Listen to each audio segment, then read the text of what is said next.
Halo sobat pelajar, bagaimana kabarnya? Semoga semuanya sehat-sehat dan tambah semangat dalam belajar. Kali ini kita akan belajar tentang macam-macam zat dan perubahannya. Namun sebelum itu, bagi sobat pelajar yang belum subscribe, jangan lupa subscribe dulu ya, karena kami akan selalu update konten-konten edukatif yang akan menambah wawasan dan pengetahuan kita semua. Bagaimana pembahasannya? Oke, langsung saja, mari kita mulai. Yang pertama, zat. Apa itu zat? Zat atau materi adalah sesuatu yang menempati ruang dan mempunyai massa.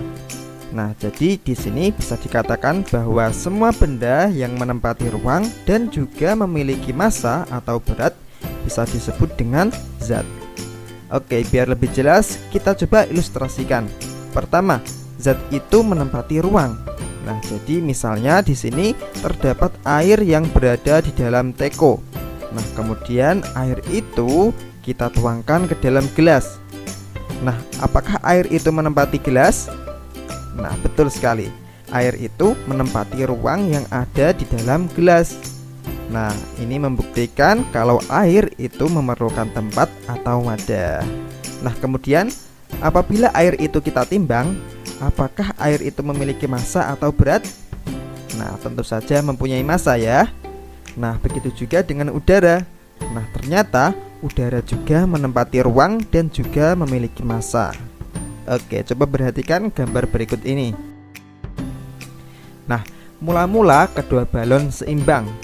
Kemudian salah satu balon dikempeskan, sehingga nampak balon yang kempes lengan lidinya naik ke atas, sedangkan balon yang masih menggembung turun ke bawah. Nah, ini menunjukkan bahwa balon yang masih menggembung ini memiliki massa atau berat yang lebih besar daripada balon yang kempes. Nah, kok bisa? Nah, hal itu dikarenakan balon yang menggembung ini di dalamnya berisi udara. Nah, sampai di sini bisa dipahami ya? Nah, jadi untuk mengetahui apakah sesuatu itu termasuk zat atau bukan, kita hanya perlu memeriksa dua hal itu. Apakah sesuatu tersebut memiliki massa dan apakah dia menempati ruang. Nah, begitu. Bisa dipahami ya? Oke, selanjutnya, zat atau materi dikelompokkan menjadi 3 macam, yaitu zat padat, cair, dan gas. Nah, apa saja perbedaan ketiga macam zat tersebut? Oke, mari kita bahas satu persatu. Yang pertama, zat padat atau solid. Nah, jika kita lihat dari model partikelnya, nah, ciri-ciri zat padat yaitu yang pertama, partikelnya berdekatan dan letaknya teratur. Nah, kemudian partikelnya sangat kompak atau susah dipisahkan. Nah, jadi kita membutuhkan usaha lebih untuk memisahkan, nah, seperti menekan, memukul, memotong, dan sebagainya. Kemudian ciri-ciri zat padat yang ketiga yaitu volume dan bentuknya tetap.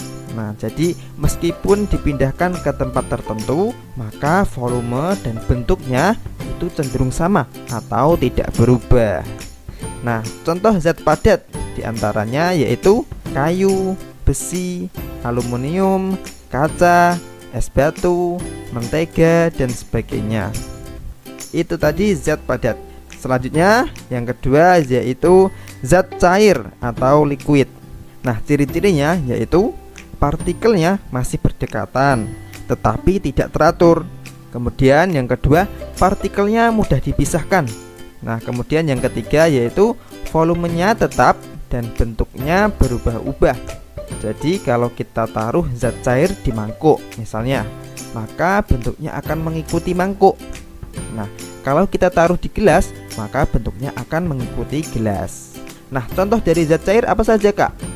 Nah, contoh zat cair diantaranya yaitu air, minyak, oli, kecap, sirup, dan sebagainya.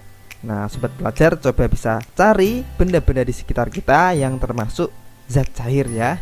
Nah, itu zat cair. Kemudian selanjutnya yaitu zat gas. Ciri-ciri zat gas yaitu yang pertama, jarak antar partikelnya jauh.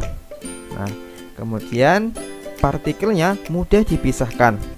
Dan yang ketiga yaitu volume dan bentuknya berubah-ubah sesuai wadah atau tempatnya. Jadi bedanya dengan zat cair tadi, kalau zat cair volumenya tetap tapi bentuknya berubah-ubah. Sedangkan zat gas, volume dan bentuknya keduanya berubah-ubah. Nah, contoh zat gas apa saja, Kak? Di antara contoh zat gas yaitu ada asap, udara, uap air, gas alam, dan sebagainya. Nah, sampai di sini bisa dipahami ya.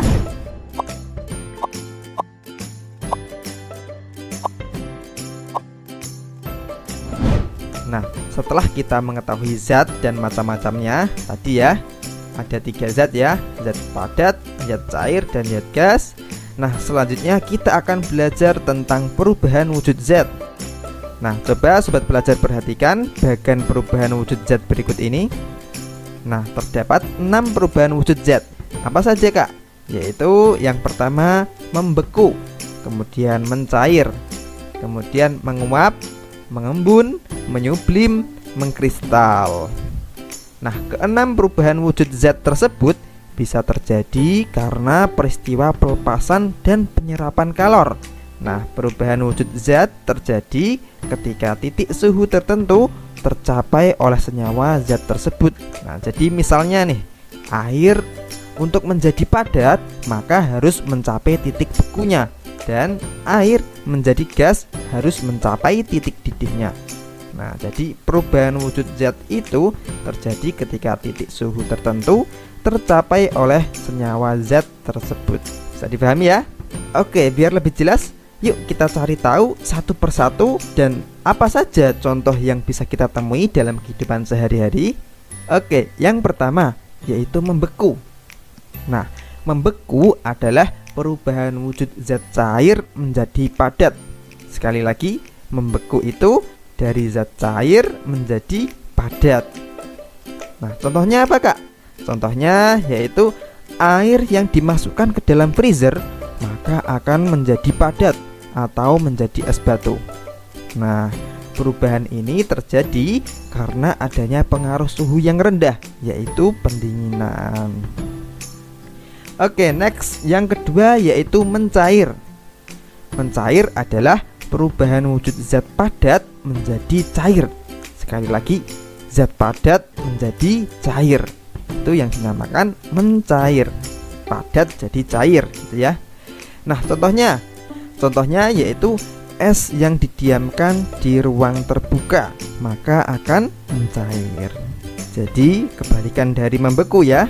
Jika membeku dipengaruhi oleh suhu yang rendah atau adanya pendinginan.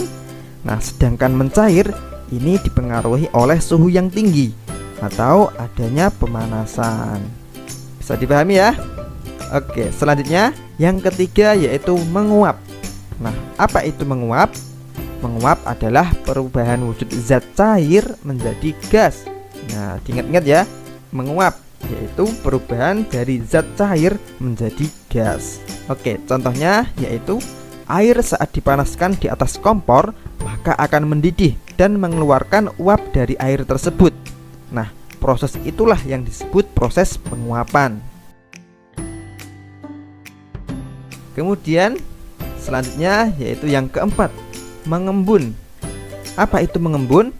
Nah, mengembun adalah perubahan wujud dari zat gas menjadi air. Nah, jadi kebalikan dari menguap ya. Kalau menguap tadi perubahan dari zat cair menjadi gas. Nah, sedangkan mengembun itu dari zat gas menjadi air. Nah, contohnya yaitu uap air menjadi air. Nah, jika uap air yang keluar dari air mendidih kita tampung dengan tutup panci, maka uap-uap tersebut akan mengembun dan menjadi titik-titik air. Nah, itulah yang disebut proses mengembun. Nah, contoh lainnya yaitu misalnya kita minum es teh di gelas, maka lama-kelamaan di dinding luar gelas tersebut akan muncul titik-titik air. Nah, itu juga termasuk salah satu peristiwa mengembun. Oke, next, yang kelima yaitu menyublim. Nah, apa itu menyublim? Menyublim adalah perubahan wujud zat padat menjadi gas. Sekali lagi, padat menjadi gas. Itu namanya menyublim. Nah, contoh dari peristiwa menyublim apa, Kak? Nah, contohnya yaitu kamper atau kapur barus yang dibiarkan dalam lemari lama-kelamaan akan habis. Nah, hal itu karena kapur barus tersebut mendapat energi panas sehingga kapur barus tersebut menjadi gas. Oke, bisa dipahami ya. Selanjutnya yaitu yang keenam, yang terakhir ya, yaitu mengkristal. Nah, apa itu mengkristal? Mengkristal adalah perubahan wujud zat gas menjadi padat. Sekali lagi, mengkristal yaitu perubahan dari zat gas menjadi padat. Contohnya apa, Kak? Contohnya yaitu bunga es yang melekat di dinding freezer. Nah, sobat pelajar pernah lihat kan? Kalau kita buka freezer, nanti di dinding-dindingnya akan nampak banyak sekali bunga-bunga es. Nah, es itu atau bunga es itu yang melekat di dinding freezer tadi itu berasal dari gas. Nah, bukan dari cairan. Ya, bisa dipahami ya? Nah, itu tadi contoh mengkristal. Nah, itu tadi pembahasan mengenai macam-macam zat dan perubahannya. Semoga pembahasan kali ini bermanfaat dan bisa difahami. Nah, jangan lupa mengulang-ulang pelajarnya dan tetap semangat. Oke, di materi berikutnya kita akan belajar tentang perubahan wujud zat berdasarkan sifat perubahannya, yaitu ada perubahan fisika dan perubahan kimia. Sekian pembahasan kali ini dan sampai jumpa di video-video selanjutnya. See you next time.